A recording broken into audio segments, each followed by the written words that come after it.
My name is John Cullen, and I want to tell you a story. It's a story about a scandal, broken relationships, gossip, rumors, money, corporate rivalry, and curling. It's the story of Broomgate, how a single broom, yes, a broom, turned friends into foes and almost killed the 500-year-old sport of curling. It was a year I'd like to forget. Broomgate, available now. Frequency Podcast Network. Stories that matter, podcasts that resonate. Hey, it's Jordan. Happy Sunday. And here, as promised, is another one of our favorite episodes that you may not have heard. This one's a little older. It's from August of 2021. And it's a fascinating story to which I can now share an update, which, it will become clear as you listen to this tale, is a little bit of an amusing ending. Out of 28 people that were charged in the course of the story you're about to hear, exactly one was convicted. Last year, Wei Dong was convicted of storing firearms, including an AR-15, in a careless manner and unlawfully possessing overcapacity magazines. That's it. He was sentenced to a conditional discharge with 12 months of probation for each charge and a weapons prohibition order for 10 years. No jail time. Enjoy this twisted tale. You'll probably remember hearing about the story that's at the center of today's episode. If you remember it, you'll probably even imagine that you knew how it ended. But you'd be wrong. First, I will refresh your memory. Here you go. It was an investigation that lasted months, dubbed Project Endgame by police. And police say what they found inside was nothing short of shocking. We arrested 29 people, including the owner-operator, and seized 11 firearms with thousands of ammunition, gaming tables and machines, and $1 million of cash. That was last September. It made national headlines. The operation was called Project Endgame, and it was a massive bust of what police allege was an illegal casino and spa operating in a Markham, Ontario home.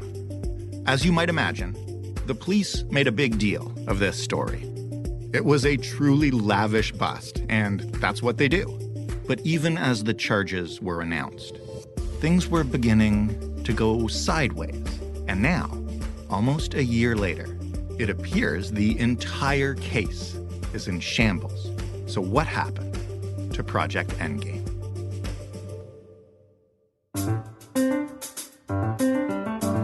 I'm Jordan Heath Rawlings. This is The Big Story.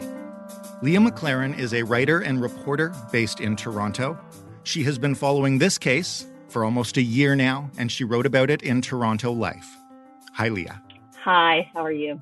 I'm doing really well, and this is a fascinating story. Maybe you could just start by kind of centering us. Tell me about the house on De Courcy Court. Where is it? What is it like? Well, I've never been there personally, but from what I have gleaned from many real estate listings and Google Maps, is that basically it's a what you would call a giant McMansion on a very sort of exclusive, secluded cul-de-sac in Markham.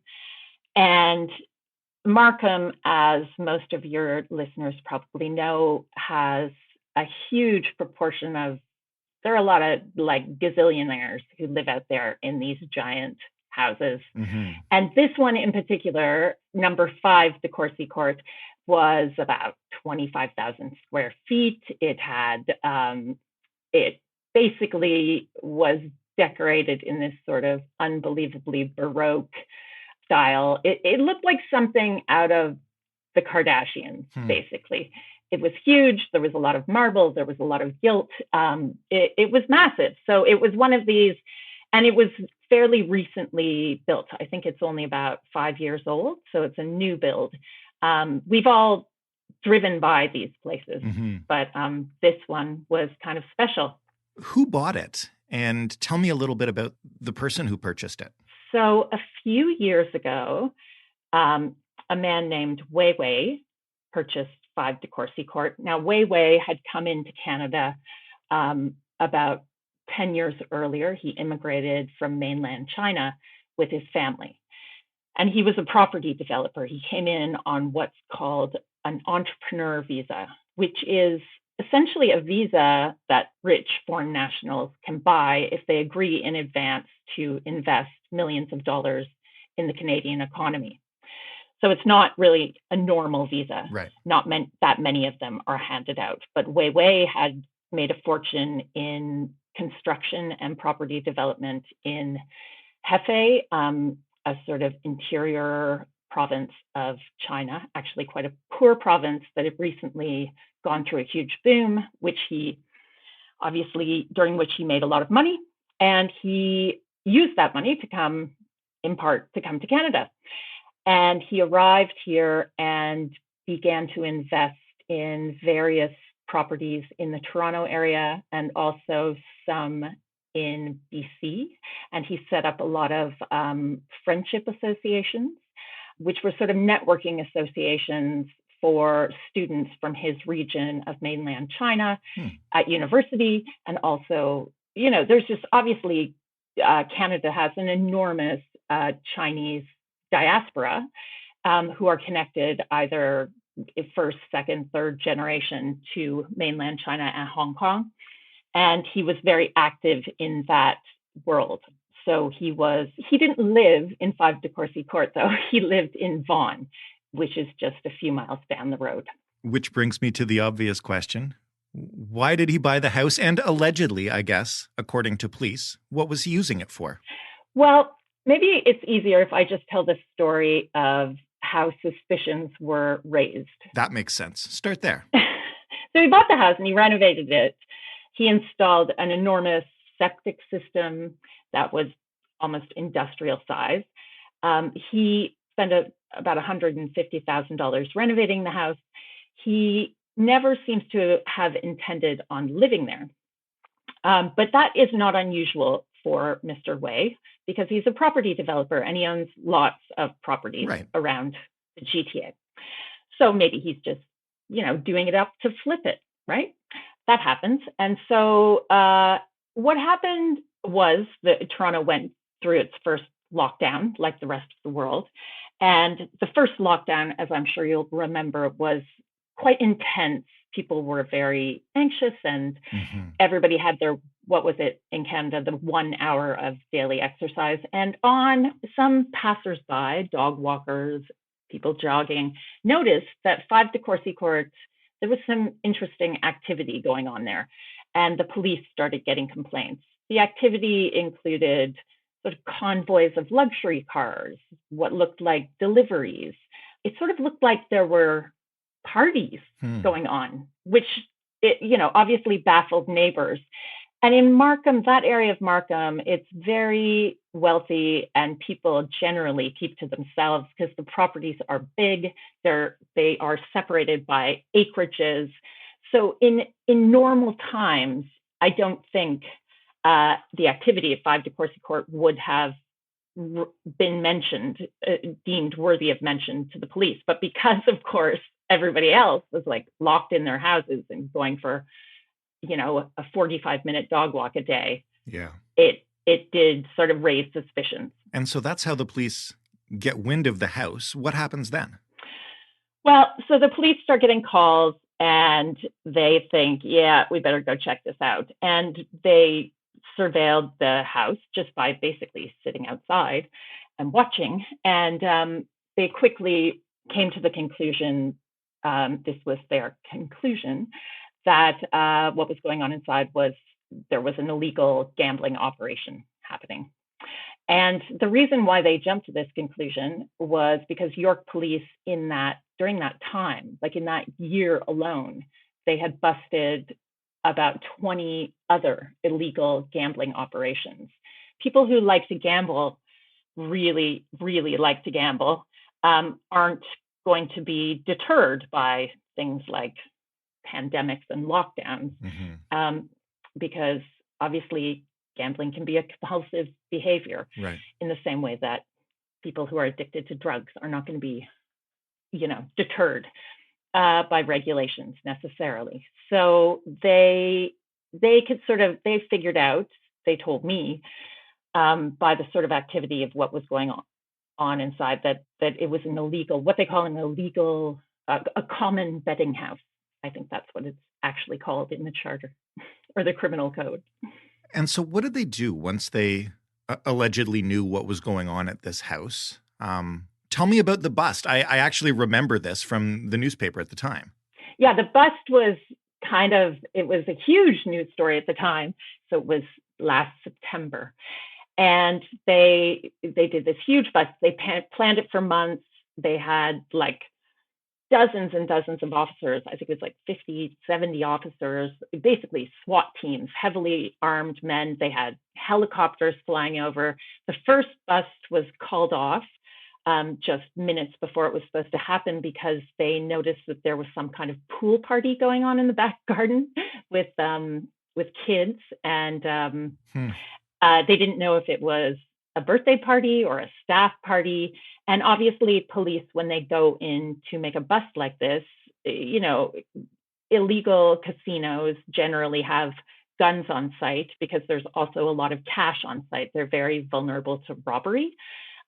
So it was highly risky that potentially civilians could be put in harm's way. So they called off the first bust, and then the second bust they executed successfully, and they basically rushed the place. According to the police officer I spoke to, he said just was basically mind-blowing. They'd never seen anything like it. And you can go on YouTube, and there's like a whole video, sort of sizzle reel that the police did of them taking these tables out and like roulette, all this casino, like very high-end casino equipment. Yeah, describe what that video shows and what they saw in there. So essentially, what the police described to me was a high-end gambling operation, like of the kind you would see in one of the fancy hotels in Vegas, right? There were apparently $20,000 a hand baccarat tables and roulette, and an entire hall devoted to mahjong. There was allegedly an entire room with just slot machines, and you could trade cryptocurrency, allegedly. But there was also a full service bar and as well as a restaurant where they were serving shark fin soup, which is banned. So, and apparently the booze was very high end. The police made they talked about the booze a lot. And the cop I spoke to told me, what did he say, that there was like $1,000 a shot scotch and almost $1 million worth of booze seized behind the bar. So this was compared to the kinds of illegal casinos that York police have been busting in the GTA, almost all in Markham region, it was much more lavish and much more high end. The police also intimated to me that other things were going on, possibly human trafficking, possibly erotic massages. There was apparently a whole spa. There were allegedly rooms to rent upstairs. And there were ladies' nights, allegedly, and men's nights. So this is what they found, and they went very, very big with the story. I think probably most of your listeners, if they pay attention to the news, probably heard of it. The York police called it Project Endgame. And it was very much, they took their victory lap, let's say. And that's it, right? They caught the bad guys. The bad guys went to jail. I'm wiping my hands of the whole thing as we're talking. Good job, police, right? That's it. Yeah, no. No. That's where the investigation starts.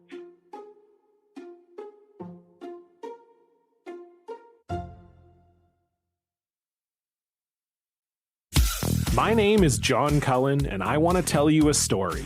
It's a story about a scandal, broken relationships, gossip, rumors, money, corporate rivalry, and curling. It's the story of Broomgate, how a single broom, yes, a broom, turned friends into foes and almost killed the 500-year-old sport of curling. It was a year I'd like to forget. Broomgate, available now. So what happens next? So then they bag up all the evidence and they take it back to, the station. And then, the Crown has to actually build the prosecution. But they arrested like almost 50 people, but they only laid charges against Mr. Way and his wife and his daughter, who's in her 20s. And they also laid charges against his associate, one of his associates, as well as a bunch of people, guests and staff were charged with minor offenses of like working in a common gaming house or being guests in an illegal casino, essentially.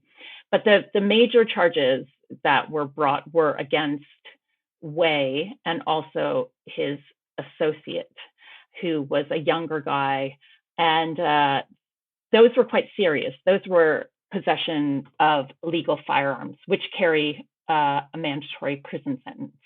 And the case, obviously, the prosecution case looked really strong. I mean, they had this huge cache of evidence. Right. And the police they were obviously very, very confident. They were talking not just to me, but to many members of the media, which police often don't do as a matter of course in an open investigation. So they clearly felt that they were in a strong position. And also, I might add, there was a lot of other buzz in the Canadian media about possible connections that Way had to high levels of government. He'd met with Trudeau twice as part of some of his networking organizations have made donations, not obviously directly to Trudeau, because foreign nationals cannot actually make donations to Canadian political parties, but he had been part of a sort of envoy who had made a donation to Trudeau's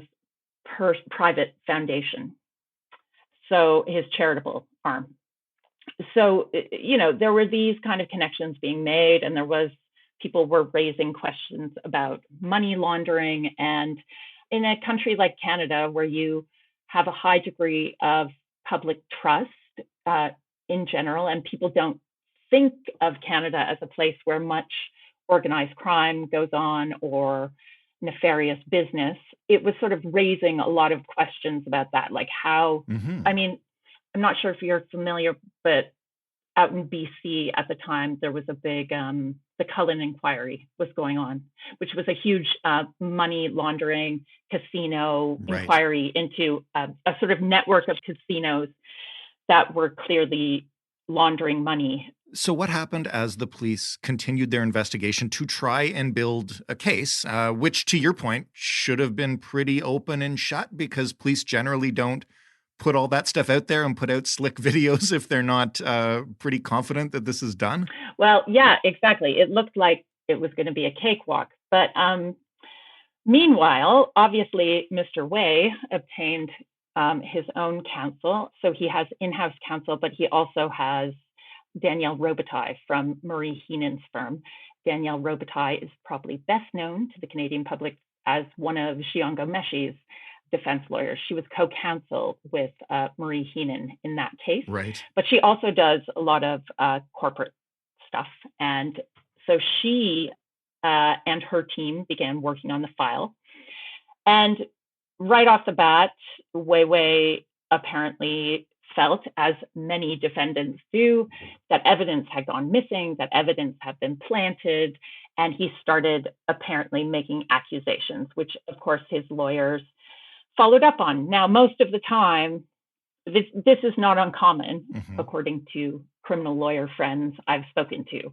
But in this case, they started combing through, comparing the evidence files to the timestamped photo, like what was actually bagged and numbered to the time-stamped photos of what was taken from the house. What they discovered was that a couple of watches were missing, watches worth hundreds of thousands of dollars, which shouldn't have been seized as evidence because there was no, they weren't like guns or roulette tables, things that could clearly be linked to the alleged crime. So that obviously raised some serious suspicions, and the defense team went to the judge and said, look at this. And also, even more damning was the fact that Wei's team alleged that a gun holster was actually planted in his bedroom. So it wasn't there in the first video, and then it sort of magically appeared on a later video.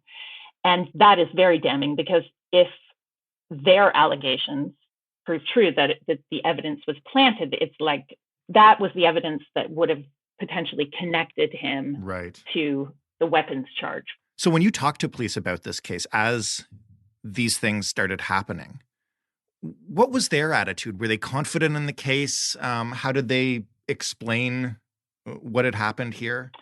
Well, the police were, so I was in the middle of writing this big magazine story, which was basically going to be about this amazing, heroic bust. Right. And then suddenly, it was literally, I was like just about to go into copy editing after months and months of work and reporting work on this piece and research I'd done into Wei and his business in China. And I dug up all this stuff. Anyway, and then suddenly all the charges were dropped because basically the defense counsel successfully raised enough doubts that they threw the entire police case against Wei, particularly, and also the charges against his wife and daughter were dropped. The rest of the charges are outstanding, I would like to say, including the weapons charge against his associate, which is kind of weird, because if they've managed to pin the other guy, how can Wei be innocent? But this is the way the court works, right? Because if the police sort of discredit themselves by tampering with evidence, then the case gets thrown out. It doesn't matter how strong the other evidence might be against him. You have to sort of go with the presumption of innocence at that point. So this is how police basically destroy the fruits of their own labor, essentially. And what do they say about that? You know, the charges against, I guess, the man who would allegedly be the big fish are dropped. And there's allegations, like these are serious allegations of police misconduct and theft and planting stuff. Yeah. What do they say about that?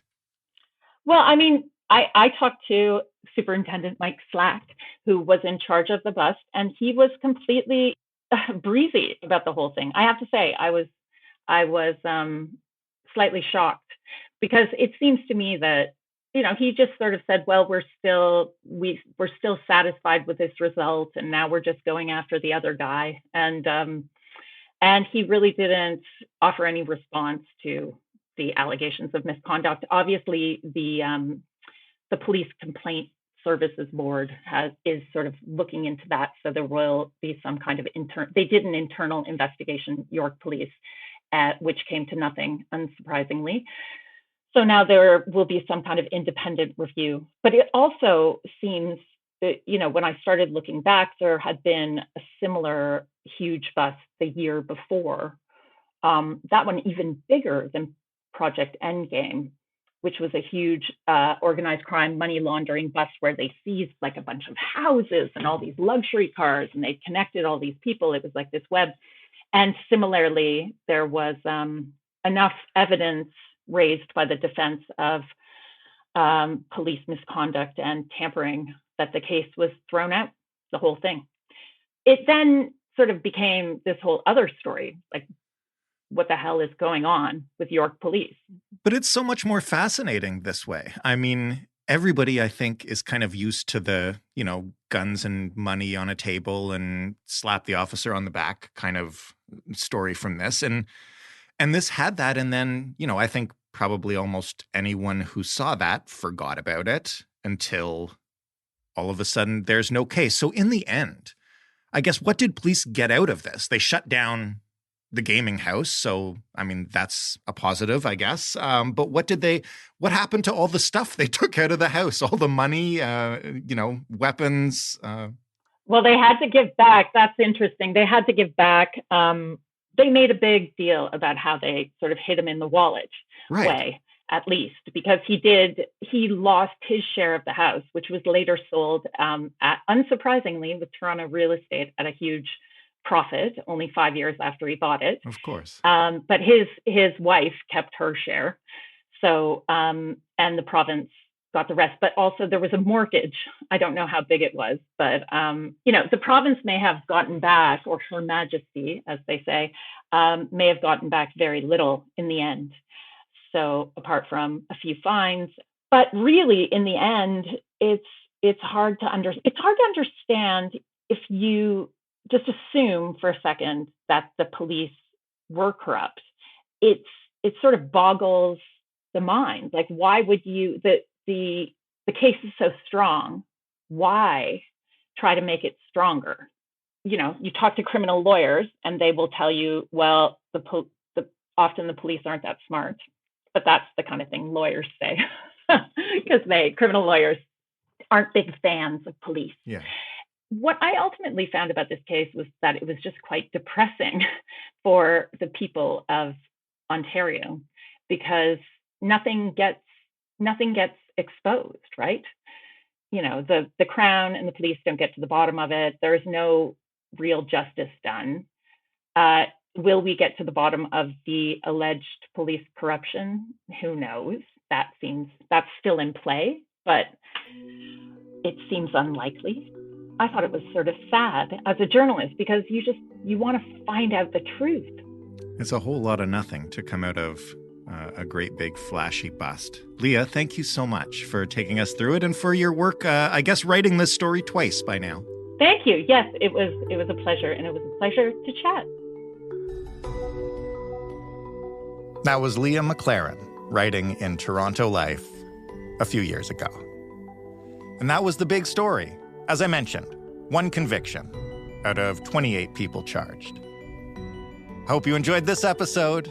You can always scroll way, way, way, way back in our feed and find other ones you might like if you're new to us. Thanks again for listening. I'm Jordan Heath Rawlings. Brand new, fresh episode of The Big Story tomorrow.